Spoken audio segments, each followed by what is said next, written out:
know where the troops at. Is this the passing of the torch, right? Is this what this signifies? It comes down to that front office and what they feel is most important. The champ is here. We've touched down from a higher plane. Why you landed here? We always look forward to that week because it was always intense. You know that we ain't coming back. We about to. The man, the myth, the legend, Dante Hall. My favorite player growing up was Dante Hall. I love you guys in the show, but Dante was my guy. Get to dashing because you done on the warfield.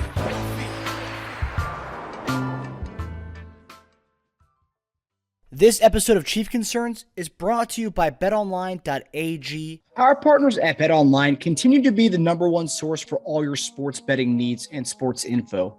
Find all of the latest sports developments, including updated odds on the NBA playoffs, fights, and even next season's futures. And don't forget that the MLB is back as well. And who are you picking to win the World Series?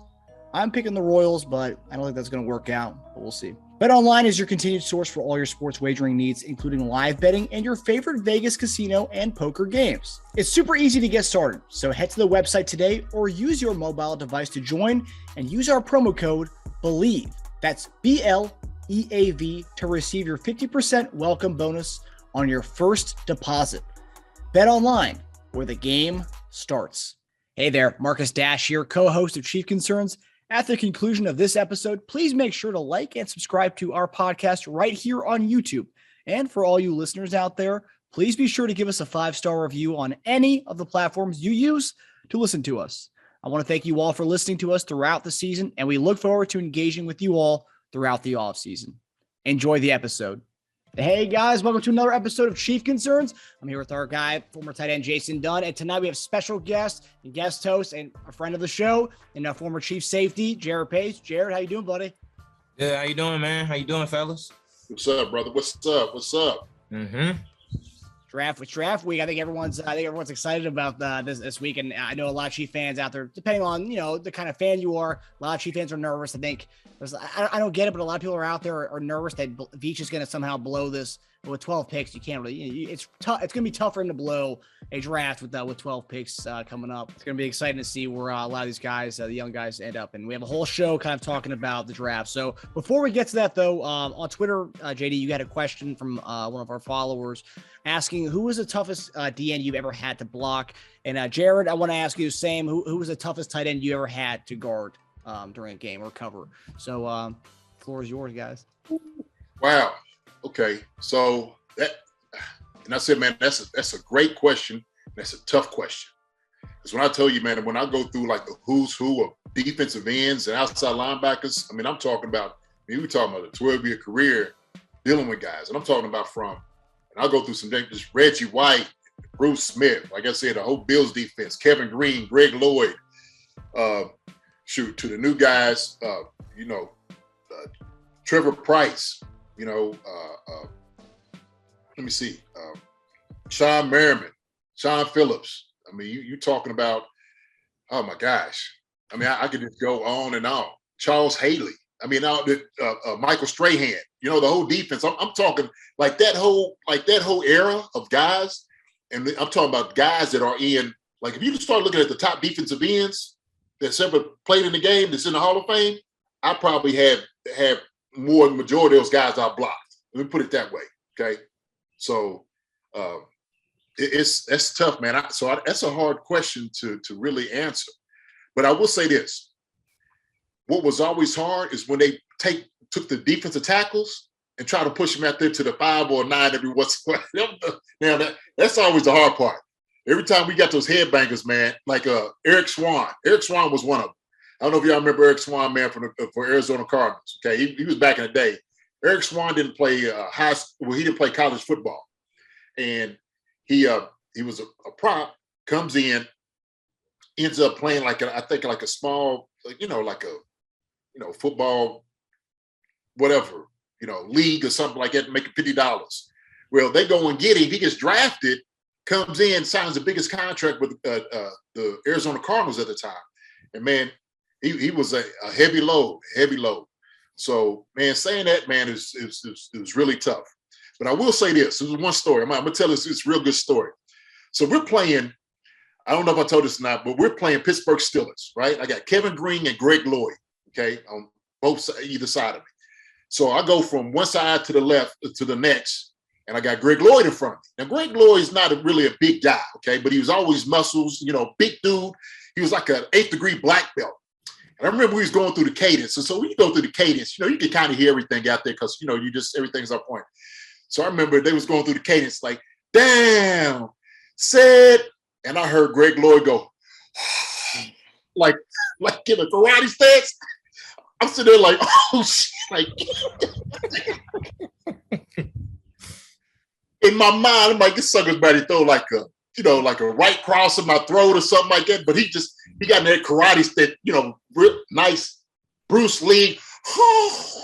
Like, you can hear him breathing. I was like, oh my gosh, this is my rookie year. This is my rookie year, man. So it was a great story, man. I got tons of stories like that, but that's where I'm at with it. So go ahead, Jarrad. For me, in terms of tight ends, I like best two overall in terms of careers, obviously Tony Gonzalez and Antonio Gates. Tony, I mean, I had to cover him in practice a lot, which was actually good practice because his body, Gates plays similar to how Tony played in that they use a lot of their size, kind of like, first of all, their feet, they're athletic for being their size. So they use their feet to get in certain positions, and then their body just keeps you from getting, to anything as they, kind of use the basketball in them to, keep you out the paint and make the reception. So I kind of got used to that in practice. And I'll say that like, Antonio Gates was nowhere near as physical as Tony, right? So like Tony was trying to get open, like no matter what, like, I mean, cheating, hitting you, your shoulder pad will be off. Like I'm talking about, so I came in as a rookie and that's what I got used to. Like a dude that runs and is trying to get open, like a receiving tight end, but that's how he plays. That's how he tries to get open. So, you get used to when you start making contact with them dudes, you ain't just going to, push me around and stuff. And then so playing against Gates, that really helped me because I'm going to, the way I play this, I'm going to kind of bring the fight to you. Like, you know what, like I ain't going to back up off of you and be scared and, and kind of let you do what you're going to do.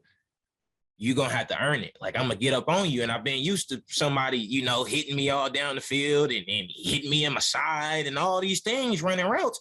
And he didn't do those things. So that made it, easier, with him. But the same way, that Tony was, first of all, both of them great hands. That thing touched anywhere near him, like they catching it, And then to have the skill of being able to box you out kind of and get their arm free, to get a finger on it or whatever they need, to make that reception. That's what made it tough on me. But my favorite games were playing against Gates. I love that every year. Like I got to, it was my job to go with him everywhere and cover him. And I love that. That's what I look forward to when we got to play, San Diego twice a year, But I'll say this though, like the dude that used to make me skip reps sometime in one-on-ones is Aaron Hernandez. Man, I'm telling you, I wish that dude at any point of his life would have never got kind of caught up in the way he was living. But my goodness, man, like you didn't want no parts of Aaron Hernandez, like as a tight end. Like I'm talking about, you talk about the best wide receivers you done covered. That dude was that. He was playing tight end. Like I miss a little rep. Like I send the youngster when I was in New England. He was a rookie. I send you go do that. I'm not doing that. Like I ain't doing that, man. Like that dude was out there. That's why Bill used to run tosses to him. He used to throw tosses to this dude out the backfield. Like, what I mean? Like anything to get him with the ball in his hands. Like that dude was like kind of like Brandon Marshall with his footwork after the catch. Kind of how he used to seem like he had eyes in the back of his head the way the dude to be coming in to kill him. It looked like he don't see him and he dodges it and he could just, shake a dude that it looked like he didn't see. All that, but also when he's running routes, at full speed. Like that dude was a problem. Like that's by far, like as far as actually staying in front of a guy, That was the hardest dude that I ever lined up on. And that was in practice, so I don't know what them dudes was doing when they actually had to cover him in the game because, they wasn't doing nothing. That's why him and Gronk were going crazy. Yeah. I understand why.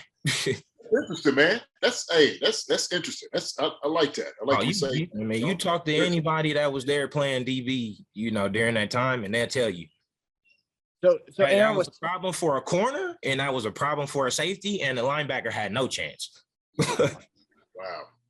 Aaron was tougher to cover than Gronk because Gronk was on the team as well, right? Yeah, because Gronk, you got to remember, I'm 225 pounds, right? So when I play, for a smaller guy, that maybe having ball skills, being able to jump and stuff is my game.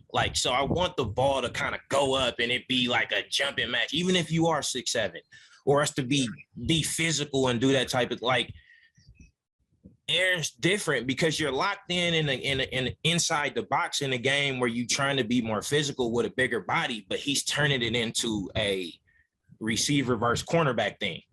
You can't. If you're too physical, he's gone. And then you're really, and then if you're not physical enough, he's still 245, 250 pounds, and he's going to get a body on you. And now if he hits you and gets into that same route, it was just kind of it was a lose-lose. It was tough. It was tough. Dudes used to miss the rep against him. It was tough. It was tough. So, and as far as the defense, you were dealing with both of the ends of the spectrum of a tight end, right? The dude that will muscle you and just go over you to catch the ball. And still, Gronk is a great route runner. Don't get me wrong. He understands where he's supposed to be on the field and what spots to hit out of his breaks and all of that. But on the goal line, he'll just muscle you, push you down and go get it, So you got that. And then you got a guy that'll slant out of press coverage and beat you. In Aaron Hernandez. So you had the two, and that's what made it so hard. And you saw Bill was searching for that again, trying to get he was trying to add another tight end to do that, but it's tough to find, These newer tight ends coming up though, I think we're going to get to that. That's what we're getting to is he just was before his time. These tight ends are going to start doing that to where you could toss them the ball out the backfield and they'll make a play. And we're seeing it now. Like you kind of said, JD, it's been kind of trending that way.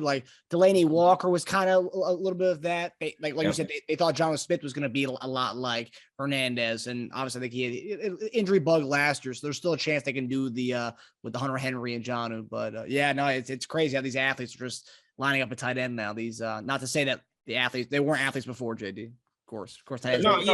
They just doing different things. What's acceptable at the position is widening. Instead of them saying you got to be built like this, they're saying, well, no, you could be built like that. We'll take that too.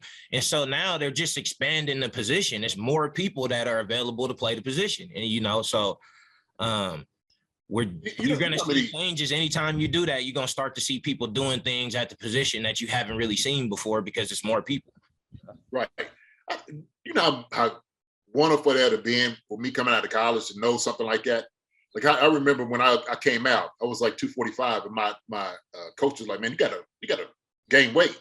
You're 252. You gotta be 260, 265 to play in the league."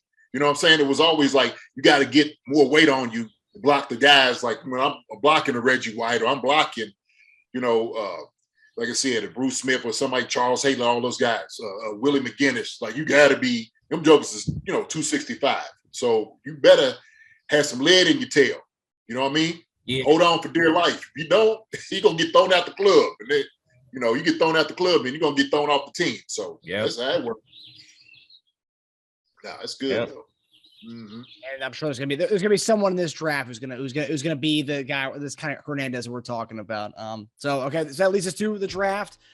So obviously you guys know, with every draft there's always comes smoke screens and rumors and all that stuff.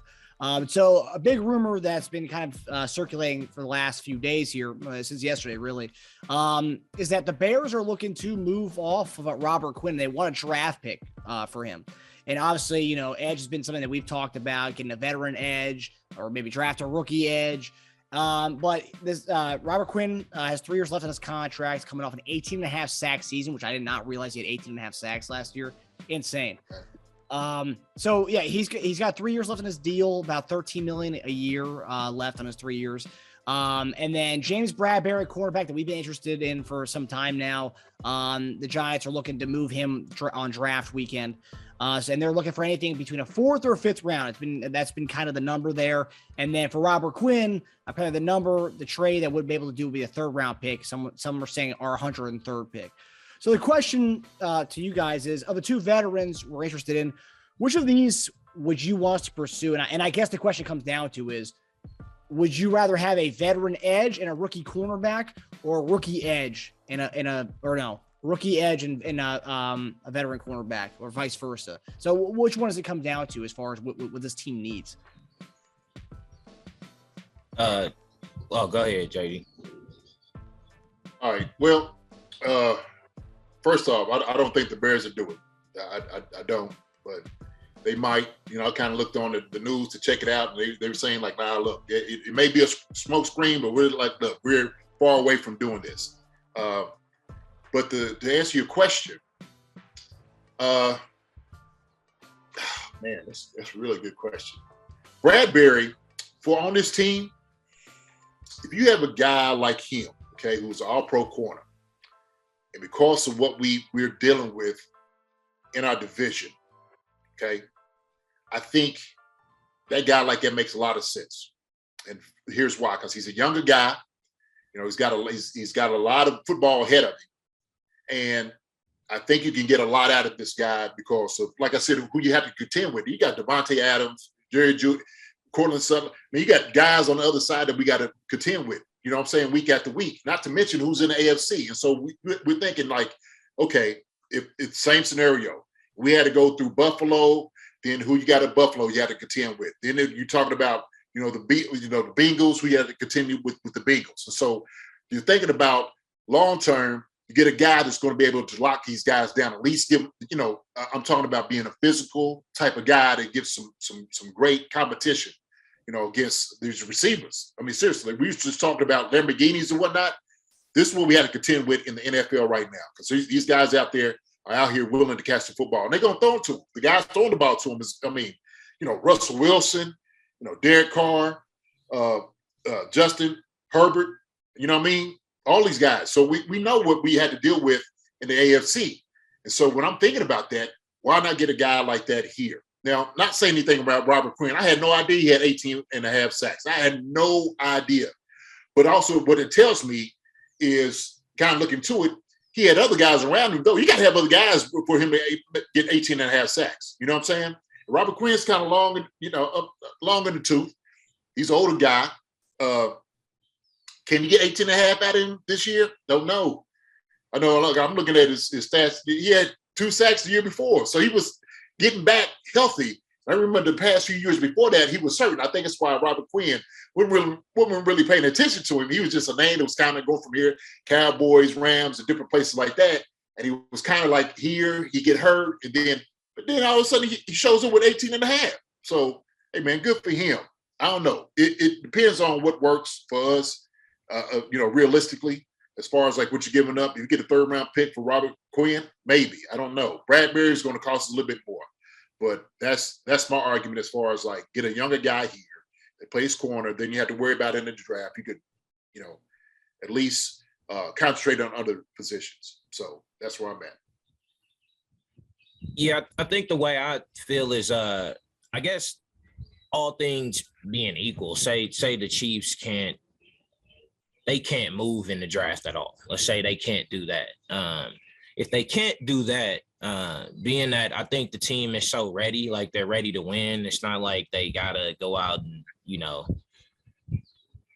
get the youngest dude with the most potential. I mean, they need somebody to come in and that can play right now. So all things being equal, if they can't move, I say you rather have a veteran corner, right?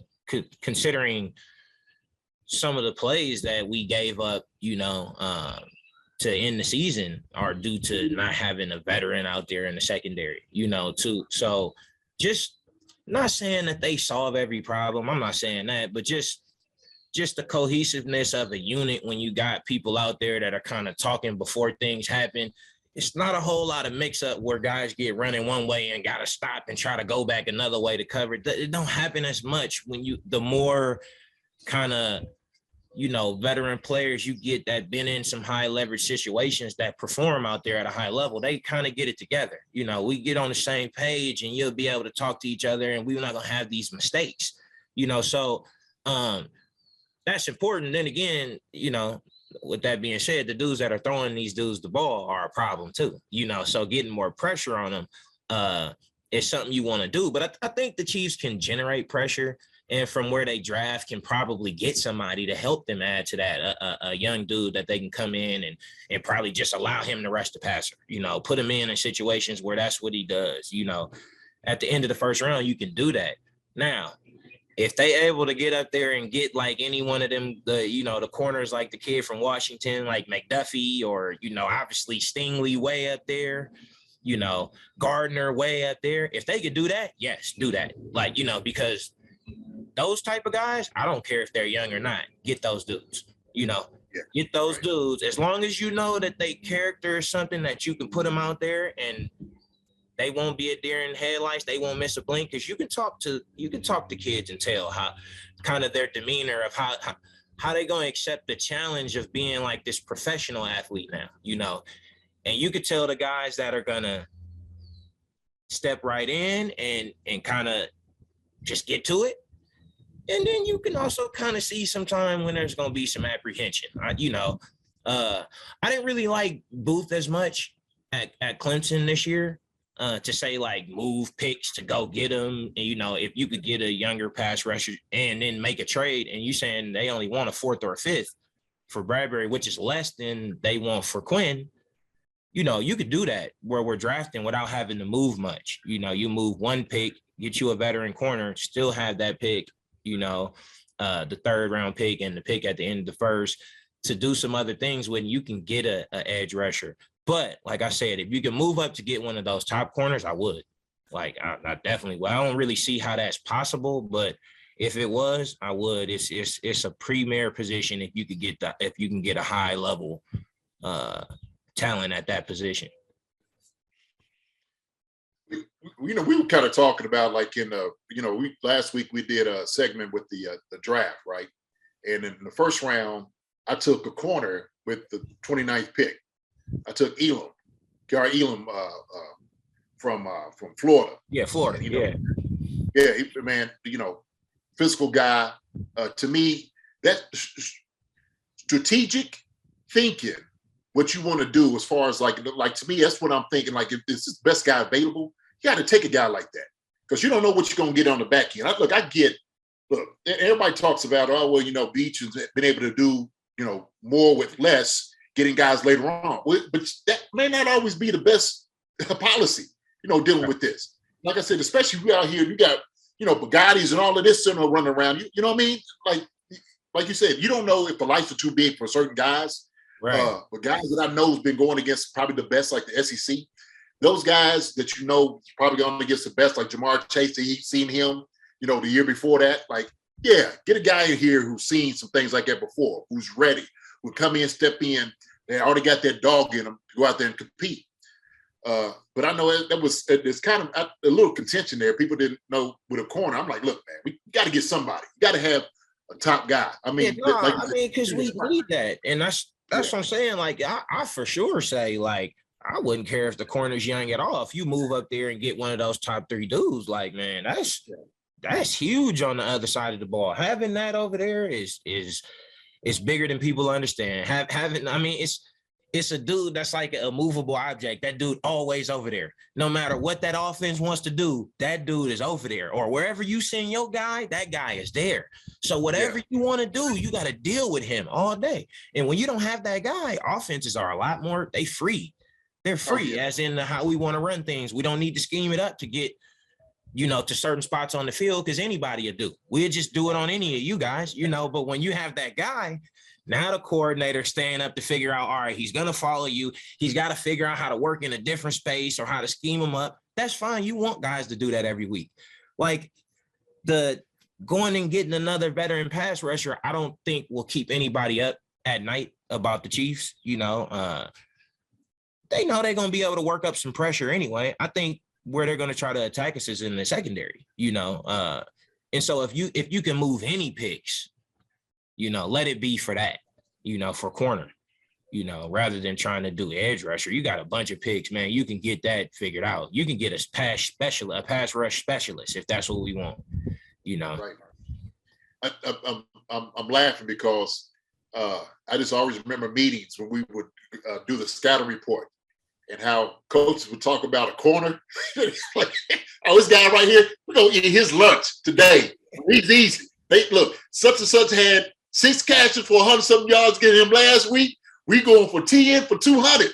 It's just week in and week out. Like, you know, imagine when you got that dude out there that's really a guy, then it's like, man, you know, you can stick your chest out and go attack him too, but that's how you make his money, you know. And so coordinators finally go, you know what, let's work something up on the other side because it ain't going too hot over there and I ain't gonna lose my job, keep testing this dude. Right. But that's a major weapon for a defense. If a team, when the Raiders had Nnamdi out there in press coverage, that's a major weapon for that defense. When the offense just said, you know what, our reads are over here. When you snap the ball, read this side. Don't even look over there. Read this side. That's a major weapon. we used to talk about Prime like that all the time. This whole half the field, he got. You know, he got this side over here. So we're going to have to figure something out. Yeah. You know, we keep testing this wide over here. We better not do it because it'll go the other way really quick. So, yeah. And I know that's how they had the scheme for Revis. So, that's a problem for a coordinator that I think he doesn't have to do as much for the end. Maybe you chip your back. Maybe you have to max protect a little bit, but you don't lose a lot of sleep. That corner that's shutting down the side of your field is a major problem. Like, you know, taking your top guy, your guy that you want to feature, you know, is now locked up in a matchup with a guy that you don't have a high percentage throwing at, you know, and so that's major. Especially when everything's analytics now, so they know how much that changes the game, having a guy that they don't really you don't even want guys to get thrown at, like Jalen Ramsey. That's good. The fact that they not even trying him means they are forgetting one part of their offense. That's good. If every time the offense line up, y'all working with one less wideout, y'all only got 4 eligibles, I'll take that. I'll pay a dude a lot of money to let your offense work with 4 eligibles every time. And that's why Jalen Ramsey getting paid that much. Because he take one, you know, he'll just take one and you go. The analysis says there's a high probability this one's going to go the other way. Yeah, so. Exactly. They don't want to deal with that. Yeah. And as far as in this draft, I mean, I think it's deeper. I mean, it's a great draft for receiver, DBs, and edge rusher. So all of our needs it's really in this draft.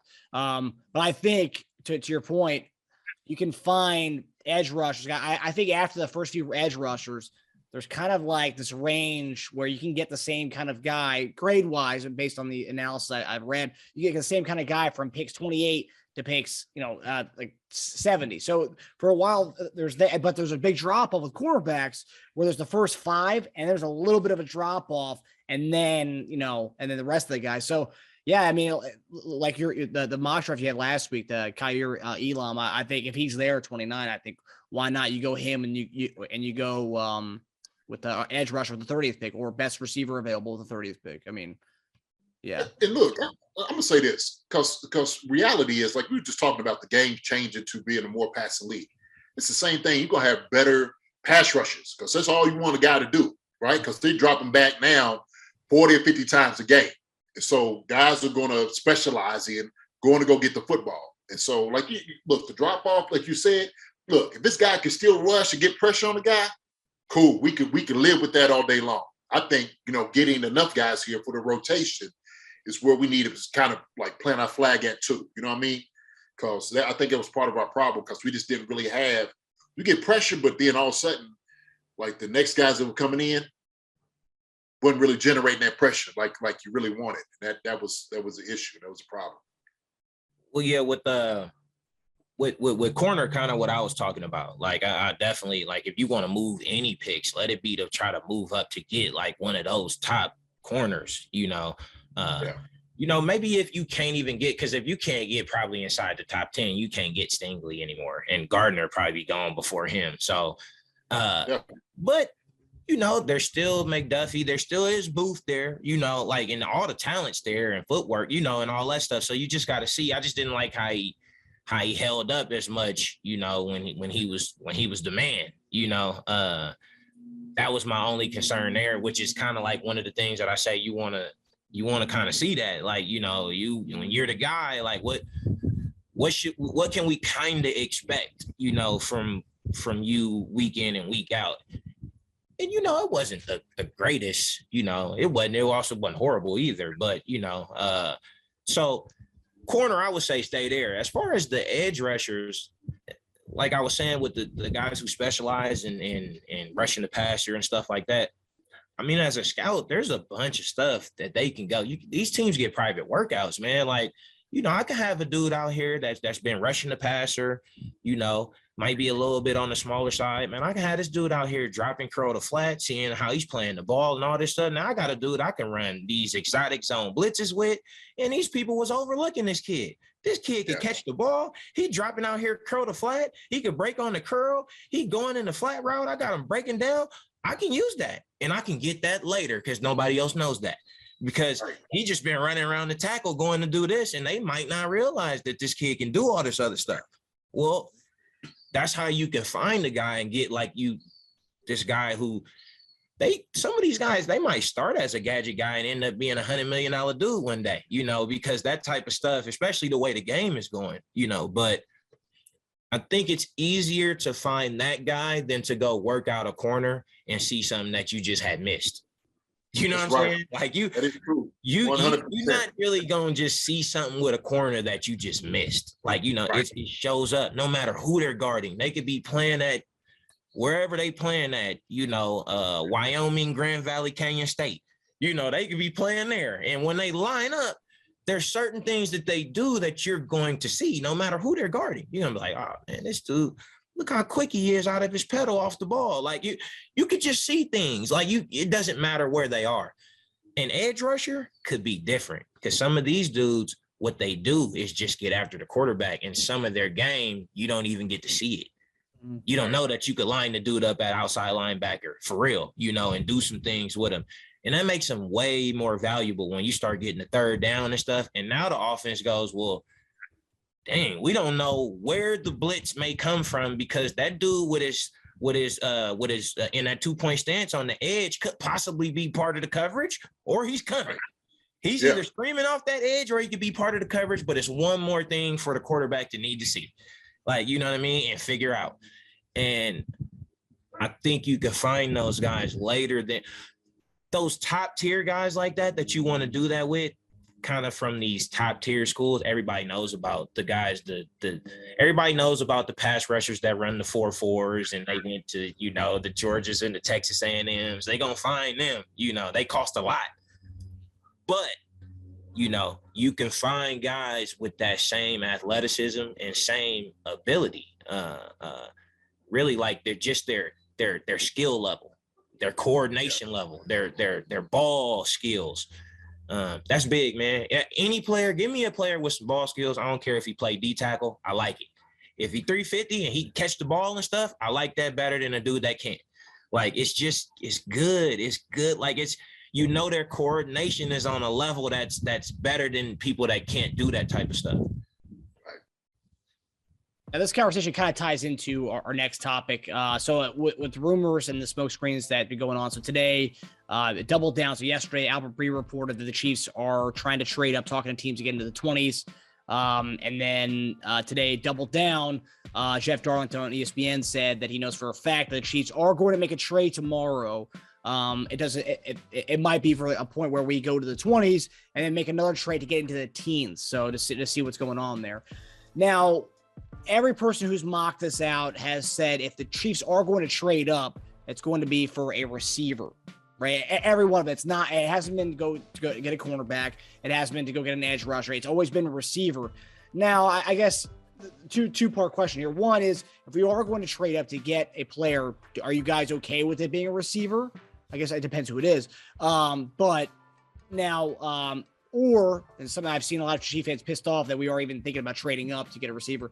They want us to stand pat with our picks because we have 12 picks. There's no point in trading a first, our 30th first, and then our third round to go up for, let's say, Jameson Williams, a receiver. They want to keep the amount of draft capital we have because we can, use those picks to get a couple edge rushers and maybe a couple cornerbacks instead of packaging two to go get one receiver, which may not be as much of a need as, as other positions. So what are your thoughts on those, on that question there? You know what? It all depends on what you're really giving up. If we get in the first 2 rounds and move up to get a receiver, I wouldn't do it. It wouldn't be me, not at all. But if that was the scenario, would I be mad at the receiver? If you're going to go get, Williams, Olave, I can see London, like one of those guys. It has to be one of those top guys if you're going to do it. Okay, wide receiver. That's the bottom line. Same thing with defensive end. We're talking about Johnson. From Florida State, could definitely be one to move up for. I mean, if you're not getting Hutchinson or let's say the dude Thibodeau, I don't know. I don't know what else you're doing. So that move up, it would have to be something like that. But if it's going to cost you a whole lot to move up that far, I wouldn't do it. I mean, hold your picks off for other things you can possibly do. And we know the thing is the wide receiver class is deep. It really is. There's a lot of guys out there that's got a lot, like great hands, run great routes, real athletic, have ball skills, could come out and play and start.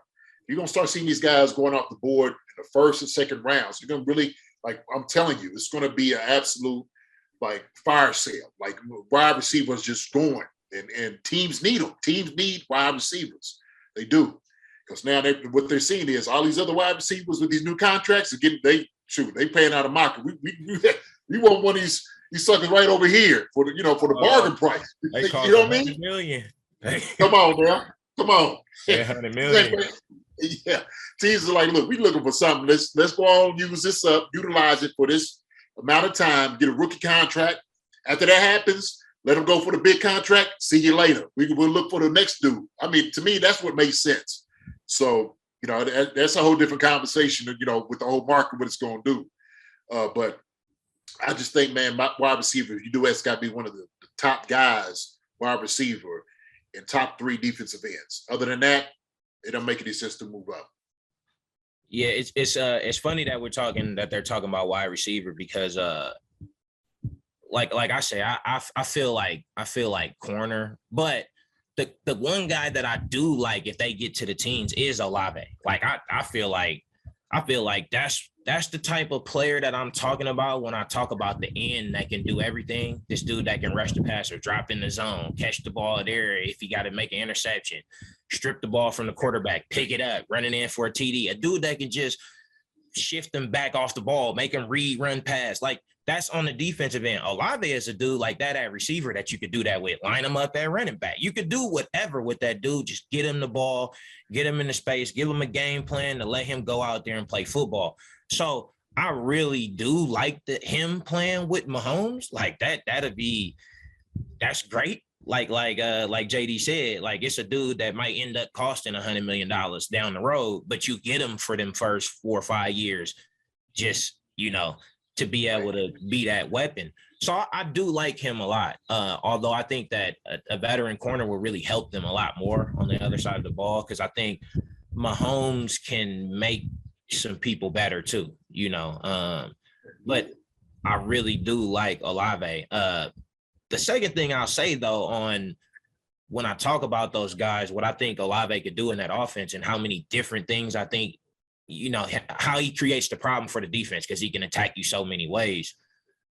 I also think that sometimes a lot of guys that can do that type of stuff, there's a bunch of things that they can do well, tend to get drafted lower. Some of them kind of specialize, like, for example, like Edelman or something, who was a quarterback. right? Or guys are doing something in the offense where you never really got to see that they had that type of ability to like, whoa, they can change the game in like different ways. They never really got that opportunity to do it, but they have the ability to. You know, maybe they can run. They can run the lights out, and they played at some smaller school or even a bigger school, and the offense had them running seam routes and beating people on seam routes all the time. And you never really got to see that, how much they could actually run a real route, you know, go get in and out of breaks out the slot, catch the football, throw hit screens to them, and then make plays in the open field, because you just saw them running straight, running by people a lot. But you know, I think what happens is guys that kind of get locked into a box are like good for some of these NFL teams if they find them and they scout them properly, because other people don't see the same thing that you see when you get to get your hands on them and get to kind of say, all right, it's more to this guy than what I saw in the box that they had him doing, you know. And I think you can do that as well with receiver, especially when you got Mahomes. Like, you know, you don't need Jamar Chase, no matter who his quarterback in, he coming out and getting open, you know. But you don't need that guy, though, with Mahomes. Because Jamar Chase is like a dude that walk on the hoop court and he just a bucket. That dude is getting open. Like, that dude footwork is crazy. Like, he's getting open, you know. But we're not moving up that high to be doing that, you know, getting a dude like that. But Olave is very good. So I would say if they getting up in the teens to get anybody, that's like a perfect fit for their offense. And I could see Andy Reid really wanting to move some things to go get him too. Like, that's a guy I could really see him wanting to say, if I get him here, I want to call these plays with this kid here, you know, in my offense for the next 5 years. See, and I think that kind of goes to the point, man. You're making a great point. And it's why I don't know why people really can't see it. And look, I understand everybody has their favorites, right? But like when I'm looking at guys' ability, you know, athletic ability, what you can do. One guy I was high on, you know, he might be a second-round pick, but I have been talking about was Christian Watson. I talked about him. Khalil Shakir is another guy that you know, has a lot of talent, could do a lot of different things, has a lot of ball skills. Mm-hmm. And with geniuses like Andy and the enemy and all those guys can put together, not to mention Patrick, like I think people not realizing, like you have a star quarterback to get the ball to anybody that's out there, right? Anywhere. Come on. You know what I'm saying? So he can make a guy better. He can definitely make a guy better. Look, if a guy can't separate, he can't get open, that's his fault. Now, you understand the limits to those guys. But when I'm seeing these guys like in this draft that has this ability, I think it's more so like, hey, getting a guy that fits the system, because our system is going to be able to utilize him for the thing. Like you said, bubble screens, you know, hand the ball off, jet sweeps, like all the things that Hill was able to do. You get a guy, like they'll find a guy that can do the same thing, right? They're going to find a guy, okay? Hey, he might not be, you know, Tyreek $30 million a year good, but he's going to give you enough because we still got the best tight end, the best quarterback. We have one of the greatest lines in here. We're going to be all right. I always go back to that. Like all the time, I'm sitting there thinking like, man, why is like everybody's, like you said, in this box of getting a guy? But that kind of brings me to kind of talking about, and then Marcus has been high on Burks, okay? He's been high on Burks. Now, I've been listening to Marcus, man. I've been checking his stuff out. I'm like, man, I'm going to see why Marcus is really high on Burks. And I like him. He has big hands, but we've only seen him in a particular offense. We only seen him go for the deep balls and stuff, right? And they, you know, sometimes, like you said, if the offense is not geared for a guy to run certain things, they just don't run it because it's not really the offensive scheme. And so the same thing, like when you're looking at certain guys, if he gets in an offense with somebody who would utilize it, like, look, we're going to utilize you like this, right? We're going to utilize you like Deebo. We're going to utilize you like this. The guys are like, man, hey, you know what? Open up the playbook. I'm all for it. But guys, you know, are limited to certain things. Like, I ain't going to ask like a little bitty guy to try to be Deebo. You know what I'm saying? I'm not going to ask him to do that. I ain't ask you to go out here and play X. If you 5'8", you know what I mean? I'm not going to ask you to do that all the time. So it's just, I just see a lot more kind of a variety of guys that can do a whole lot of things, especially in this offense, that will do well, that we could find in the second round. Dobbs. I mean, I got names. I could go through them. Like, I'm sitting there like, man, this dude would be great. This dude would be wonderful. We get a live day maybe in the first round, and I love a live day. And the guy in the second or third, we could get like a Dobbs or something. Oh, man, they talk about Alex Pierce, the dude from UCLA. What's his name? The other receiver, like you said, like an Edelman type of dude. I mean, it's guys all over the place. They're, you know what I mean? They're all over the place. But I don't know, man. I had to just kind of talk about this because I just heard so much, like, you know, that the talk has been out here and everybody's just in this box, the guys. And I'm just like, yeah, man. I mean, I think it's really the job, like I said, of the scouting, you know, department to kind of identify guys that you see with a certain level of talent, where you see them at, you know, and then you got to actually, a lot of times with some of the workouts that you get, what you're going to find out is like who has a little bit more to them out of these guys, right? You know what I'm saying? Who has something that we can do that people just they ain't got to it yet, you know? And that's what you're looking for. So you got to have a specific plan though in mind. Like, we're looking for a guy to be able to do this. One of these guys that we want, that we know can do X, Y, and Z, we want to be able to do A, B, and C also though. So we going into workouts with the idea that we're going to figure out who also can do this, because we know they do the other stuff, you know. And when you do that, I think you'll identify the guy that has the most value right there, you know. Or if you say, man, I don't think other people really see that, and maybe we can hold off. We can get another guy right there because we can get this guy later. But to us, they could take 3 other guys before this dude, and we don't lose anything because this dude is better, we think, than those 3 guys, because he can do something that we don't think that they understand, or they may not want to. So they didn't even scout him with the idea in mind that we got in mind, you know. So I remember when I was coming out, the 49ers had me out there working out at H-back to play tight end because they see my ball skills and I could jump and all that, but they had an idea. Like, you know what I mean? That nobody else really had. But that's the type of stuff I'm talking about. Like, seeing that, oh, okay, this player does this, whatever. I play baseball too. We're going to come from a different approach. We want to see if we can get a dude that understands that to do this also.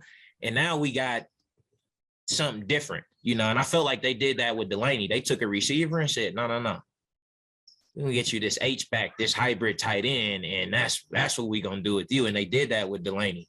So I thought that was real cool that you brought up Delaney, because that's a friend of mine when we were talking about the tight ends earlier, and he definitely is one of the ones that kind of, you know, he really made that kind of small hybrid role. He got it popping with it. He went to the Pro Bowl and stuff with that, and that was cool.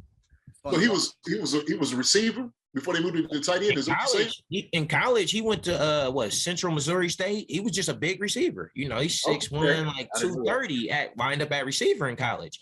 And so the 49ers, the same way, just like what it was like a year before, had worked me out at H-back. They like, this dude is a receiver. So they had clearly been looking to go to that type of this dude that can attack and be a threat in the pass game from our tight end position. And they got him. And that's what they used Delaney for. They say he has the size, you know, don't need much blocking in that role. You know, just, you know, he's strong enough to hold your own a little bit, but where you're most dangerous, how you hurting people, is us releasing you. We ain't trying to keep you in or run at you. We're going to run away from you. Can you hold that D end off? Like, as long as you hold the D end off from crashing this run and making it a problem, we good. We're going to go the other way. Just get in his way. Hey, just get in his way. Just don't let him kill nobody. Just get in his way. Exactly. So the one thing going to the draft this weekend, and if we did trade for Olave, I love that. Last week on our show, I mentioned that I do a 76ers podcast with Eric Snow. His son, Darius Snow, is a safety at Michigan State. And I asked him, I was like, who's of all the receivers in this draft class, who are your favorite receivers? He said both Ohio State receivers. He said you can rank them 1 or 2. He goes, both are awesome. Both are the best receivers in the draft. And you know, he played against Jahan Dotson last year as well, and he didn't mention him, but Jahan Dotson's another one that, you know, I've seen him go from either mid first to, you know, second round, so we could get him too, and I'd be happy with that. So it's just so deep. It's so deep at receiver. So, but the an argument to be made to not trade maybe a first and a third to move up, or both first, is that this is something that just jumped out to me today. We only have one defensive tackle on our team next year. Chris Jones is the only one on our team next year. Mecole Hardman is gone, and the only receiver we're going to have on the team next year, as of right now, is MVS. All the receivers are gone. So that these are cases to be made where you need these two picks that we have in the first, second, third, and fourth, and we need these picks to be able to get the guys to fill up a roster for next year. I know it's thinking long term, but the fact that we only have one receiver on our team next year, one D tackle, it's just it's kind of scary in a way. And this year we have this draft capital to try to fill those needs that we're going to have going forward. But it's year by year. So. I see that point, but dude, I'm thinking, look, you got to draft every year, and it's going to be receivers every single year, because now it's a passing league. It's just there's going to be better receivers because that's what you're doing. That's how I look at it. And I say that you don't get a guy. I'm saying to get another wide receiver that's opposite MBS, right?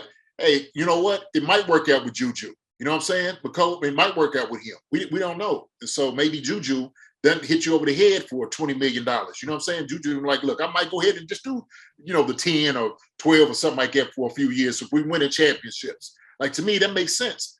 And so I get putting the guy in, but I don't want to take away from the talent that's coming in the very next year, right?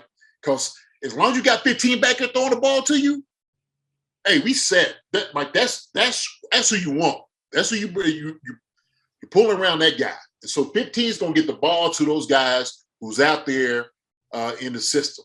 That's how I look at it. And so if 15 is here and he's doing what he's supposed to be doing, hey man, you could bring somebody who got some talent, like Jarrad said, who's got the skill set. He'll get the ball. He got separation. He could get open. It'll work. Well, I mean, you could be backside, with the ball on the far hash. There's nowhere he can't throw it, which makes it easy to game plan, right? Because they game plan routes that take place, the real part of the route might take place 15 yards down the field, backside, and Mahomes can stop and put the ball out there, so it makes it easier to scheme up. But I mean, as far as D tackles, though, I was seeing in these mock drafts, I see a lot of them still got Jordan Davis there in the teams, and I wouldn't mind having no 6'6", 250-pound dude in the middle. You can never go wrong with those type of dudes. That dude that pushes the pocket in the middle, you can never go wrong with those type of dudes. And his athleticism says that he'll probably get better at that as he becomes a pro and really gets to learn how to do it.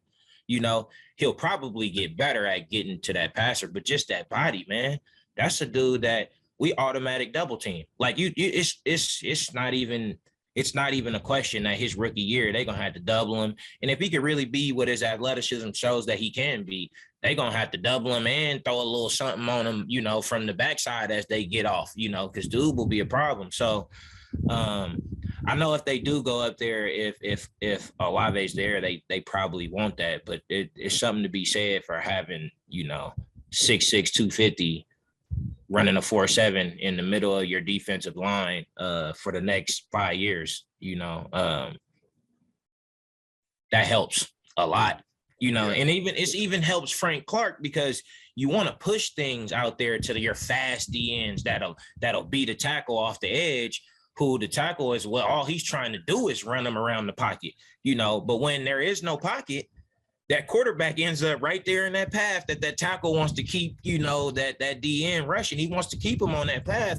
The quarterback ends up there, so, there's something to be said for that too. I know that definitely ain't what I know the fans want to see, somebody trade up and then get a deep tackle. They don't want to see that, but I mean, everybody's happy when, you in the playoffs and you a favorite for the Super Bowl and you about to go contend for a championship. So just, obviously that's what the GM's thinking about. They can't worry about what everybody's saying. If that's the player he thinks that he needs to go get, and that's how you rolling. And if your organization ain't running like that, then it's a problem anyway. If they listening to the fans like, oh man, we kind of gotta, I don't know if we want to get this dude because man, it's not right. Listen, whatever plan you got, do that. I don't care what Twitter says and what, everybody else says. If you put in the hours and you went out there and you scouted these dudes and you did your work and you done brought them in for private workouts and you saw what you saw, do what you need to do. And I feel like the Chiefs work that way though. The way they make moves, they very deliberate. I don't think, Andy Reid he ain't getting caught up in all of that. He understands what he's been in the league a long time. He knows what he's looking for. When he sees it, he knows it, that is what he wants. And I'm sure he's speaking up and he wants what he wants, Well, you look at how many times, the fans, when somebody gets drafted, they boo, boo, boo, and the sucker turns out. He gets to go ahead, put the hat on. You see, Steph Curry brought us this championship, the Warriors, in 2015, and I'm a Warrior fan back. I'm from Oakland, right? So I've been a Warrior fan, and Monte Ellis was there, and I love Monte Ellis. He was a fan favorite. Yeah, All of Oakland loved Monte Ellis, man. Yeah. And then we draft Steph Curry. I said, man, come on, man. We already got Monte. Boy, I ain't never been so wrong not that I said he wasn't going to be good, but I was upset, though. I said, so what that mean for Monte? Well, we going to play 2 small guards? Like, nah, Monte got to go. This dude right here. But, like I said, whatever Bob Meyer saw, do that. Because the fans they emotional and they haven't done as much of the research as you've done. So if you've done that, then act on what you've done. And I feel like the organizations that aren't as prepared act on a lot of pressure. More so, the organizations who, and there are organizations, I ain't gonna throw nobody under the bus, but there's organizations out there that move a certain way that you like, how do they keep getting certain how they keep missing like this? Well, they not too many people is copying what the next guy thinks, right? You think what do you think about him? Okay, yeah, this, it's too many same reports. How you don't want to see the same thing that everybody else sees unless it is that. So it means you always got to check out the details with your own eyes, right? Mm-hmm. Somebody could be sitting next to you saying, oh yeah, this dude does that. And you'll sit there and watch the whole game with this person who's saying all this and be like, I haven't seen what they're saying. What? Right. This dude's footwork has been terrible. And the same scout next to me is saying all these things he does. This guy, don't follow that guy because you'll be drafting the same people that they drafted, and there's a lot of those people who copy and paste. So what the Chiefs show me though, by getting the talent that they'll get like lower in the draft, is that they're not doing that. They're not sending scouts out. And you saw it with the Bengals this year, just where you need to fill in on your team. They're not sending people out to just copy and paste reports. They sending people out to find players and make your individual assessment based on what we need to do. Don't copy and paste. Look at it with your own eyes, see what you see, and come back. And we're going to put that down, and then we'll go from there. And I feel like they run that way. And so I feel like I can trust, the moves that they're going to make, But that's what you pay the scouts for. It's what you pay for all those, those sleeping long nights and all. That's what all of that is for. So sometimes when I'm hearing, somebody makes up the mock draft, and this is what, I don't know. Shoot, I don't know who Shannon Sharp thought his mock draft. I'm like, okay, Shannon ain't doing. He's preparing for the TV show, not the NFL draft. Right, come on, man. Yeah, you don't have the resources. I don't have the resources. I'm just going by what I know for playing football. I'm looking at my eyes, from being a coach, what I think would work, and I'm doing it like that. But everybody, man, that's why I'm like, man, look, I'm waiting for this sucker to be over, so we can just go ahead and move on. Opinion. Yeah, I'm giving my opinion. Yeah. Right. You give your opinion on what already happened. Right. I'm there. That's what I'm doing. So.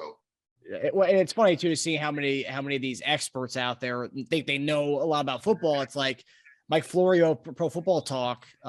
He had a mock draft and he had the Chiefs getting a guard in the first round. It's like, you must not watch Chiefs football to say we need to draft a guard. I mean, that's the least of our worries. That's not something we would do in the first round. So you got guys who who think they know what they're talking about, and they come out with these mock drafts like, okay, please, not another one. But no, it's interesting. It's been our first doing research yesterday. It's our first draft where we've had 2 first-round picks since 2008, where we drafted Glenn Dorsey and traded back into the draft to get Brandon Albert. So first one since 2008. So and that was a great draft. That was a draft. We got Charles. I think Brandon Flowers is also in that draft, I believe. I think so. But great draft. Okay, so final topic today. We kind of addressed at the beginning, but obviously draft weekend, a moment that changed, your guys' lives forever. So I guess we always hear people talking about the draft day experience. I kind of want to know what was your guys' draft day experience like? Where were you guys? What did you guys feel when you finally got that call coming? Obviously, JD, you were a 2nd round pick, and Jarrad, you were a 7th round pick. So obviously, two different experiences of the draft for you guys. So I'm very curious to hear how this weekend was for you guys. Well, I tell you what. Like I said, it was nerve-wracking because you're hearing a lot of different stuff. And, back then, I mean, you didn't have the social media like you wanted to. I mean, you got way by the phone. You get a page. You know what I'm saying? Something like that. That's how everything was coming in. And I just remember just a lot of talk, with my agent, my family being up around me. But I had gotten a couple of calls, man, in the 1st round. And so I was kind of protected 1st round, maybe 2nd round. I was actually 3rd tight end taken overall. And so I remember when Philly called me in the 1st round, I thought he was going to take me there. And I knew the other teams that I visited, was kind of in that process. Well, Philly ended up taking me 2nd round. I called him, was like, look, man, kind of demand, explanation what happened, what went on. And so we talked about it. But I was kind of pissed. So I enjoyed it, but I didn't enjoy it as much because I had expectations. And I remember when I got drafted, I was sitting on the back of my agent's on his porch. And I was just sitting there and I was just like, man, you know what? I'm gonna make every team pay that didn't draft me. So I ended up making all rookie team. I had a great season my rookie year. But the whole process in itself, man, is just nerve-wracking, but it was great for my family to be there. I was so happy. Like when I went in and seen everybody's faces and how elated they were for me, that made me feel good because I it was, accomplished something that I wanted to accomplish, but more so I had my family that loved the people I love was around me. And that was pretty much it, man. So it was really a great weekend. But like I said, man, it was a haze all through that time. At that moment, after getting drafted, it was like, okay, everything's just moving so fast. And it was just like, wait a minute, what? Huh? I was on a plane to Philly, and next thing you know, we're already doing the practicing, already getting you sized up, media things, all of that is just rolling. But it was good. It was a good time, man. All I have to say to these guys coming in is enjoy the process. Enjoy it as much as possible, because it's a one time, one thing only that will happen to you. And it's one of the greatest things that could ever happen for a young guy and their family. So it's good. Yeah, for me, I mean, if you thought you were upset, man, well, because I had heard everything from 3rd round on, and then obviously I'm sitting around and that didn't happen, and then I'm sitting around the 2nd day. So at this point, I'm pissed off. I don't really know what I thought at that point. I really didn't care if I got drafted or anything at the point where I was at the 227 where I got drafted. So it was like the Chiefs called me and they told me they were picking me, and I was kind of like, all right, like when do I gotta come? Like when I gotta be there? Because my mindset was like F y'all and F every other team that didn't pick me. And man, you know how I showed up. Like I'm thinking like I don't even like y'all. Like you calling me, telling me you drafted me, and I don't even like y'all picked the safety in the 2nd round. And Bernard, one of my best friends to this day, but I'm sitting there thinking like, y'all, you calling you happy and stuff, and I ain't matching that. I'm not happy. Right. And they put my college coach, Embry, was there, and he talked to me. Hey man, I said, man, I'll be there. You could believe that I'll be there, but that's it. I don't really have a lot of, and I ain't that happy. None of that. You know what I mean? I told him. That's what I told him. It's real. And for me, I was just like, you know what? Let's see what happened in this baseball draft. Because, I don't this SRHIT right here is ridiculous, and then I ended up going in the 7th round in the baseball draft, which is high, so kind of what I thought was like, well, I'm going to this camp to KC just to let these cats know I ain't no damn 7th round pick. You know what I'm saying? I was coming there for that. Like, I got something to prove. I ain't worried about nothing. Like, I'm coming in here. I'm about to do some of the stuff I ain't even doing in college, but I was free now. Like, I was so upset about what had happened. I didn't care about what the consequences were for jumping this route that Dante Hall's running down the sideline. If I'm wrong, I'm going. If I think he's throwing it, I'm going. Like, you know what I'm saying? And that's how I showed up. And, it paid off. I ended up, long story short, I ended up not signing with the Angels because they didn't really match what I, wanted. And, I ended up being able to start that year. But yeah, it was life-changing. And that would be cliche. I ain't going to say I wouldn't trade it because I definitely would have traded being up there in the top picks because financially that'd hit your pockets way better than that 7th round hit it. So, and I ain't going to sit here and say people be like, oh, I wouldn't trade it for the man. Hey, listen, look, it would be a lot better if you're a 1st round pick. Okay. Don't sit here and say like, you had the struggle. You could have been the same dude if you would have got that. But I will say that I never forgot that though. And it definitely was on every notebook I ever had. You know what I mean? I knew I was 228. I knew it was 227 cats that they thought was better than me. And 12, 13 of them were safeties. And I was watching all of them. You know what I'm saying? I don't know if they paid attention to me. I don't really care per se. I wasn't watching them in that I wanted them to struggle because some of those guys are my friends. And I never want someone not to do well. I want everybody to like ball. But I'm just going to do better, though. Like, this competitiveness, it's like it helps me seeing you do well. It just helps me. We all here, right. It's not, I don't want to see you struggle, though. I ain't going to watch the game and be like, oh, I hope this dude, like, that's hater stuff. And there's people out there like that, but that's, nah, like, you kind of want everybody at the top level so you could compete, huh? Right. No, look, and I was the same way. That's exactly how I felt too. I was like, man, I'm gonna make every single team pay. And when I went in, I had a chip on my shoulder. So any little doubt, whatever it was, I was gonna make sure that wasn't gonna fly with me. I was gonna make sure I was gonna make everybody wrong, whatever it was. He didn't do this or whatever. Now everyone gonna be JD. I don't care. And like I said, I'm gonna make sure the teams that pass me up when we see against you this year. Watch what I bought. Watch what I do when I get that chance and opportunity. When you come and shake my hand, like, hey, you could have had me. You could have had this.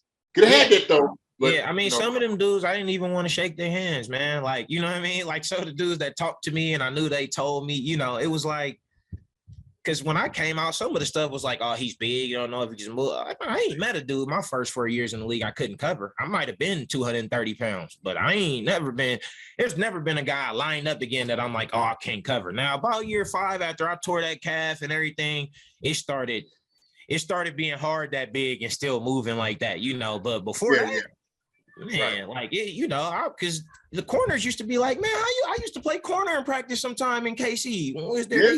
Maybe used to let me play corner.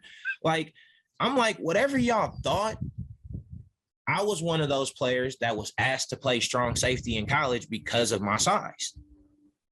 He ain't even know my ball. I'm a center fielder, dude. Like, drafted in the 7th round. I could go get this ball. I could do all of that. But they don't really allow me to do it like that. So I can't show it. I can show it sometimes in zero coverage when I get to cover this dude and pick off something, but picks in man-to-man coverage are harder, because the quarterback makes a bad throw when you're in man-to-man coverage. Well, a good throw for offense because he makes sure you can't get it or his receiver can't get it. So it's just an incompletion, and so, that was the stuff that I was so upset about. I'm like, a lot of this stuff has been overlooked, but that's fine though, now I'm going to be asked to do it. So now they about to see that I can do it because now it's going to be part of my responsibilities. They're going to say, line up in the slot. And I end up playing nickel. Not only as a rookie 230-pound safety playing nickel. Like, you know what I mean? Like, and that's impossible now. Like, with the way that, Tyreek's in there and, it's just not going to happen now. But, I was dealing with, like, Ricky Prohl and stuff. Like, and he's still a little small dude, but y'all could do that. Man, Tyreek get in there in that slide 230, you're gonna have a problem. Already. I'm cut. Tell the safety right now, just go over the top because I'm gonna jump something else. When he take off deep, I'm letting it go. You was 230? I know you was 230. I was 239 at the combine, man. So like my first year, my weight was with the Chiefs. I had to be 225. So every week I had to be 225, or else, I was always 225. So, but yeah, at the combine I was 239. 239. Wow. 239, man. And yeah, I played basically my entire career. I was 225. It was a couple times in there I was probably 228. But yeah, I played. That's the weight I played at. I mean, nowadays I probably could have played the hell out of some outside linebacker in this NFL. I got all the interceptions I would have got playing down there and being able to run through them gats. But I was still a safety. Then now it's kind of like it's harder to have to move around at that rate for that long at that size. Like, having it, like when you play pass coverage these days, if your safety's 225, man, it's a lot of these dudes taking the top off over and over, routes that is making you move all around the field. And that's just a lot to ask from a dude that weighs that much, because normally the dudes that weigh about that much running around now on offense are the tight ends. And they gonna get them in and out though. They're receiving tight ends and make sure they fresh. While you sitting over there covering the whole drive, you don't want to sub, because if they sub for you, clearly the best dude is not in there. So you need to suck it up. You got to stay. You can't because I'm staying, because why would I go? I can't go because if he come in here, it's not me. So, that I used to be tired, and that would keep me going. Like, I don't want my backup in here. That's the reason I got the job. Like, you know what I'm saying? Like, yeah, I don't want him to do it because I feel like I'm better. So if I got to tap out, I need to come out. Something going on. Like, Hey, look, otherwise I'm going to get through it. Your backup's looking at here. Hey, coach, he tapping his helmet. Coach, look, I ain't doing that. I'm out here. I got this. I'm good. I'm okay. I know that hit looked kind of hard, but I'm all right. Yeah.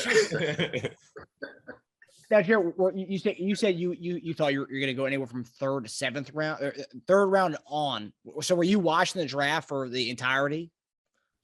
Part of the beginning, but I did watch. I didn't really care too much about the first and second, because I wasn't even looking there. But I was eager to see, at the end of the first, to see what the Dolphins did, because if they didn't draft a safety at the end of the first, it was like the team that liked me the most.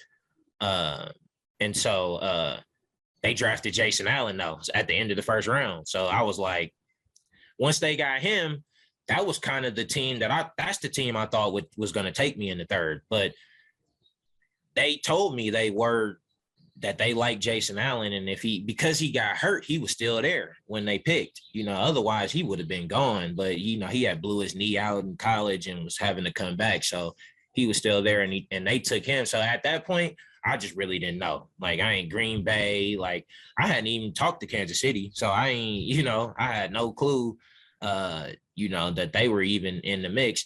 And like I said, once it passed a certain point, I ain't even care anymore.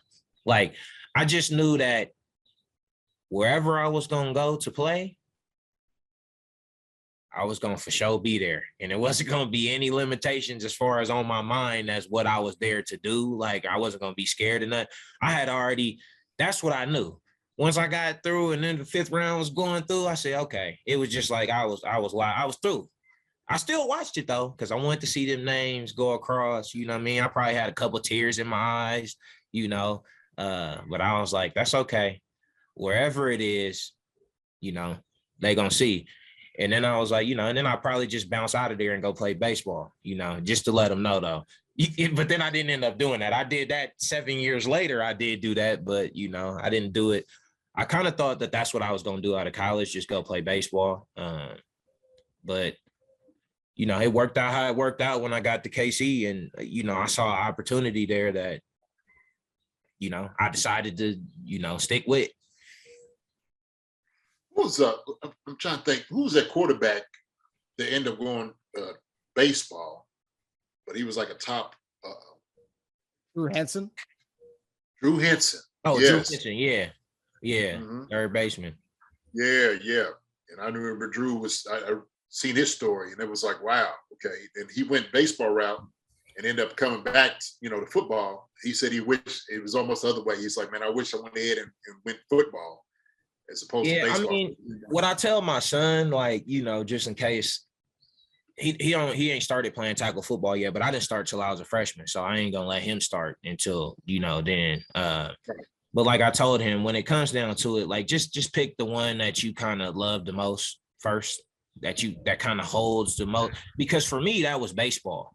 So I ain't never really, like, my entire NFL career was driven a lot off of my competitiveness, being that no matter what sport I play, no matter any time I go out there against people, like, I just want to win. Like, I want to be better, want to come out being one of the best players. Like, that's just kind of how I am. It don't matter what it is. Like, I'll work, even if I don't know how to play the game, I'll work at it and try to get better than you, and figure it out.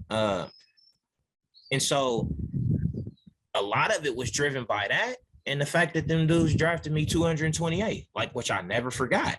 Like, it just, every time I went to practice, like, it was always there. Like, you know what I mean? Like, every time. And it was, plenty of people come through the league over my 6 years, that were higher and this. And that was the challenge every time, like, to just keep doing it. Baseball, on the other hand, like, I went back to play that, after 7 years, and that was it wasn't for money or nothing. It was to try to make it to the major leagues, because that's the sport. Like, I don't even need motivation. Like, you know what I mean? I could just go out here in my backyard and just, go do that with my son. Like, I don't need motivation. But for me to run around and try to knock your head off, I need something that gets me, ready to do it. And for me in football, it was like competitiveness, right? Because it's like, this cat want to knock my head off, so I got something for him. You know what I mean? And if they are talking crazy, this is a sport right here. Well, I'll get right to it on the field. We don't have to wait. We ain't got to see me in the locker room. I'll get right to it. Next play, buddy. Like, oh yeah, okay. Next play, we'll get back to that. It's one of those sports where you can do that. The other sports, you get thrown out the game. You don't, except hockey. Hockey, you can do that in hockey, but baseball, basketball, you try to handle things like that in one of them games, and you're out of there. So the physical part of it, being able to, like, settle a lot of stuff right there, on the field, the competitiveness, and then just the fact that I feel like people didn't respect me, like, always. That gave me what I needed to just keep going out there. And when I felt like I ain't really have that anymore, that's when it was time to go play baseball again. Like, something that I don't need that for.